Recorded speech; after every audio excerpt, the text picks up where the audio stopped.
Mila helped put the nail in the coffin of Wade Wilson. I hate to say it like that, but she put his ass in jail, in prison. She got him convicted with her testimony. And it wasn't just her solely, but she was part of the team of the prosecution. So kudos to her. It got my life back. It made me want to live again. It got me back. And so I do believe that there should be an army for victims and survivors of this. And you know, like you say, the kiosk girls and stuff, we did not go into this choosing to go after somebody that was accused of murdering 2 people.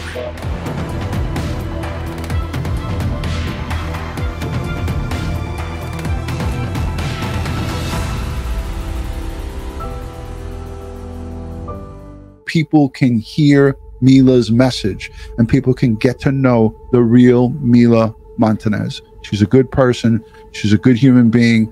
She did the right thing. And I'm saying this from a professional level, from a law enforcement standpoint. She did the right thing. Papa Steve did the right thing. You didn't do anything wrong, and they're treating it as you did. Yeah. Terrible. Men are violent in their own different ways at their own different times, and there's triggers that get them going. And as you said, Mila, his was, if he was back was against the wall, he didn't have money, somebody questioned him or somebody came at him. There's no 2 situations that are exactly the same. He is a professional, you know, manipulator. He's a narcissist. He's a control freak. He is used to getting his way. He said to the male officers in that room, I'm going to get my handcuffs taken off. Watch me go to work. I don't know if anybody caught on to that. And I'm tired of it. We're tired of it. We're fighting for you. You know how many times we correct people? Like, no, let's listen to her talk. Not only should I not been here from the Wade, what he almost did to me, I tried to take my life 3 times since then. So these people do not know what they're doing to me. When I saw that, I thought it was so powerful because you, after being so vulnerable and talking about suicide and trying to take your own life, you said to Steve that you were sorry to him. I thought that was just so amazing, and that was moving. And I think many people in the chat felt the same way. This was August 22nd of 2024.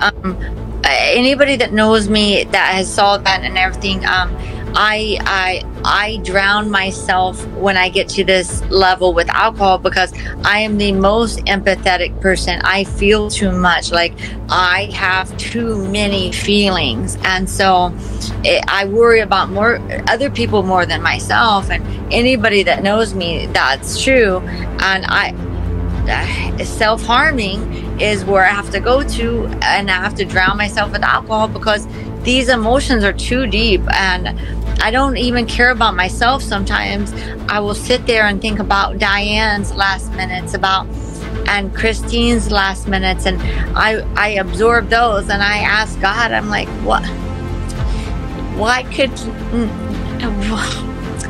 me? Why I would give their life back in 1 second if you took mine. So it's survivor's guilt, and that is a real thing. And oh, wait a minute, one more thing.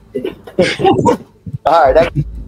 He always says, wait a minute, one more thing. Mila, listen, keep your head up. Stay with the people that you're around right now. They've got your back, and you know they're going to protect you and look out for you. And I'm telling you, stay off the stupid comments and just do you. And I promise you, it will get better. This will fade away eventually, but just keep doing what you're doing. And I hope the best for you 100%. And if you need something, call 100%. Okay. And I'm so sorry about what you're going through. No, it's listen. I get it 100%. Okay.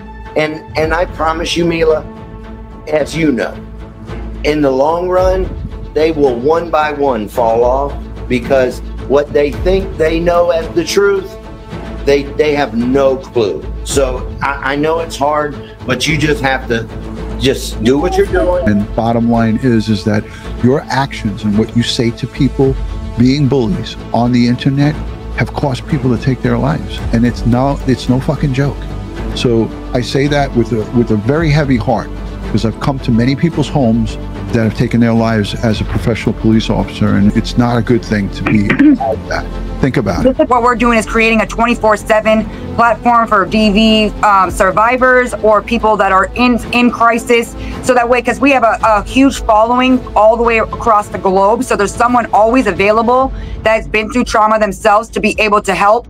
Maybe you just wake up and you have a trigger, you have a bad dream, you're going through something traumatic, and it's a hidden app that you can actually go into and say, hey, I need help, and we'll find you resources. So there's plenty of outreach. I speak so much about this advocating because I too have been a victim, and I realize that there's not a lot of support for females that go through this trauma. Obviously, I think this is an important, powerful message for people to see. Bullying on the internet and people coming after you testified, and that the pile on, you know, everybody jump on the pile. Let's get on top of Mila and let's kick her while she's down.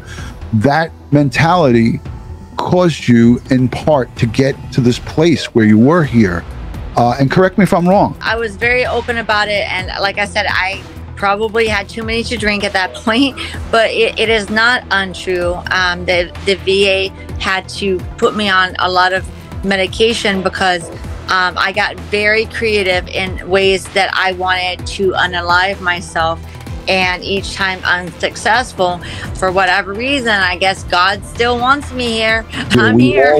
We all want you here, and we don't want you to be successful. Like I said, life is worth living, and the bottom line is alcohol helps to enhance those thoughts, and sometimes it's even worse for you to be drinking when you're vulnerable like that. Being around someone who's sober, who can keep you focused and stay with you and keep you safe is the best bet. Never to be alone. And if you're alone, a phone call is always there. Nobody knew I'd get death threats from every freaking country in the world through every different medium.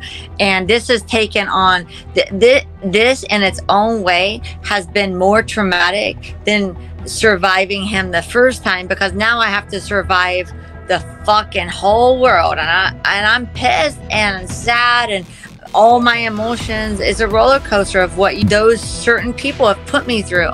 So right, and they continue to put you through it because they're attacking sporadically. These are not emotionally stable people that choose to come and attack someone who did good just because they are fangirling or they're in love or infatuated with murderers.